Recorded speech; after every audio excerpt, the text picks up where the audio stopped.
Hi guys! Ayan, welcome sa ating lesson today. Ako, si Maria Merlinda, isang licensed professional teacher at inyong mayora na mamimigay ng ayuda sa pamamagitan ng pagtuturo ng matematika. For this video, we will be discussing how to multiply radicals. Pero kailangan pa rin sa lesson na to yung lesson about simplifying radicals.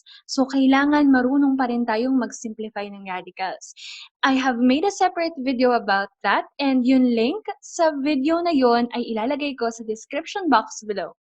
And so, without further ado, let's get this lesson started.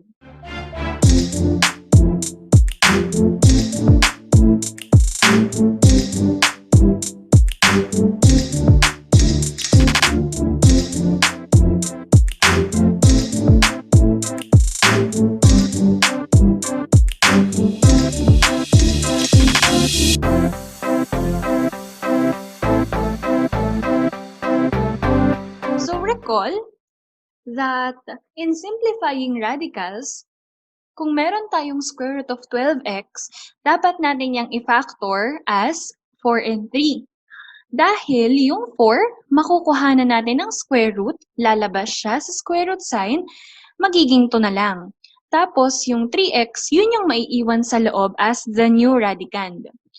However, may isa pang way para ma-simplify itong given na square root of 12x.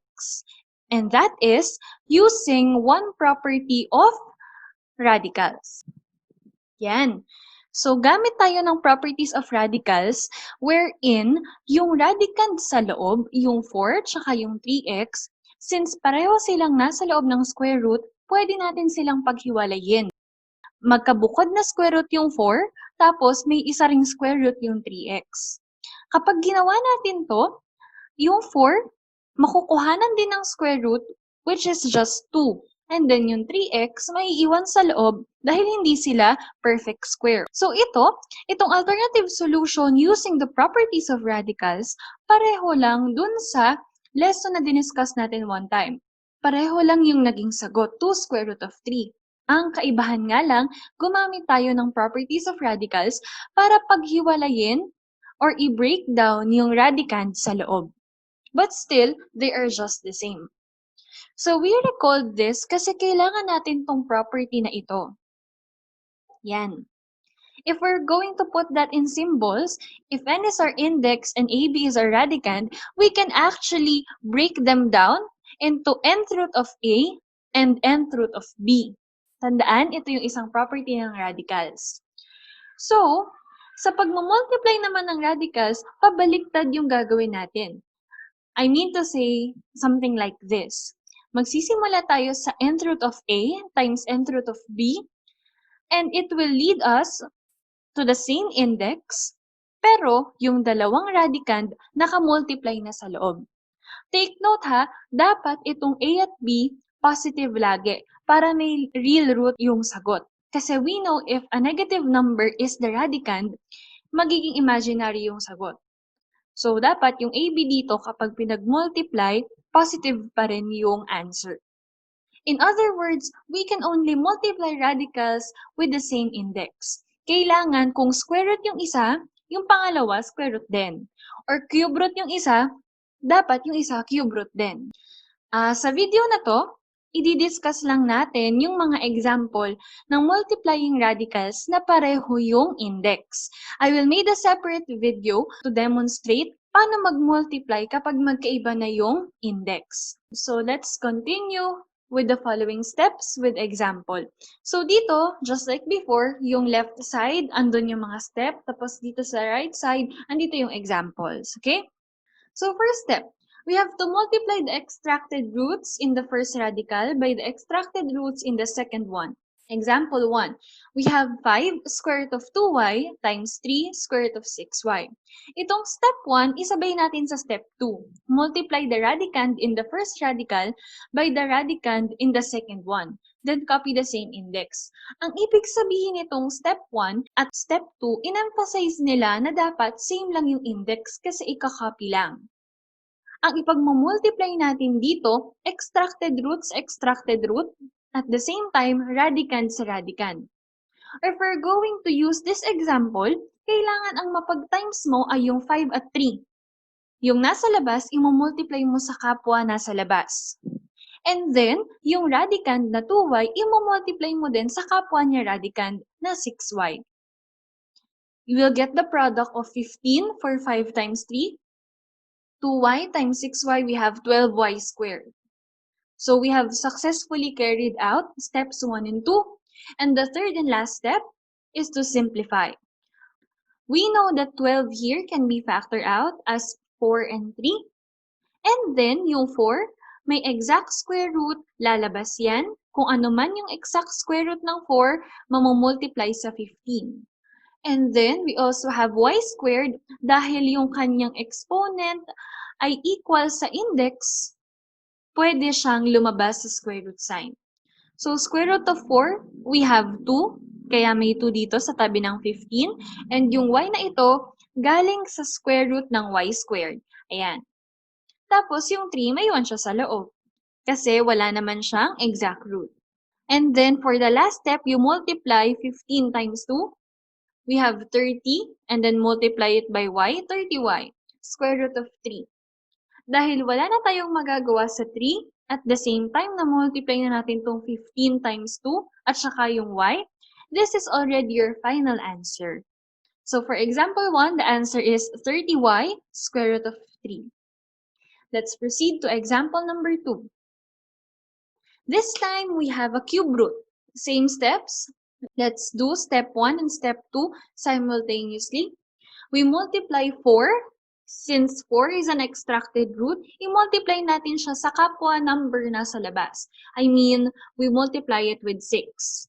And then, yung 49x squared, i-multiply natin sa 7x. Tapos, kopyahin lang natin yung cube root. Ganito. Negative 4 times 6, and then we have the cube root of 49x squared and 7x. And then get the product. We have negative 24. Cube root of, multiply this, 49 times 7, we have 343. X squared times x, we have x cubed.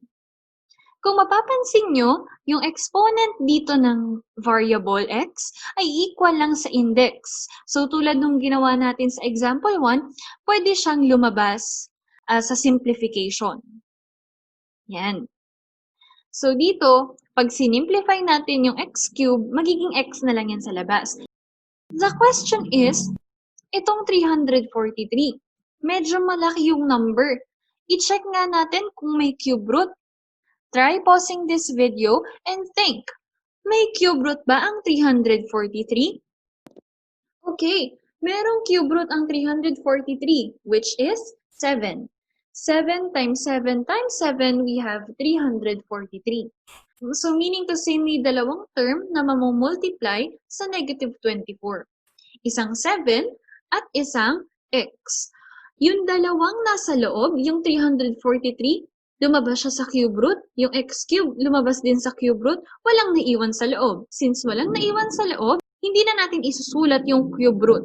Since wala na rin namang radicand. So we just multiply this. Negative 24 times 7, we have negative 168. And then, multiply the variable x. This is already your final answer. Let's proceed to the last example. Ang kaibahan ng example number 3, yung pangalawang quantity may minus sa loob.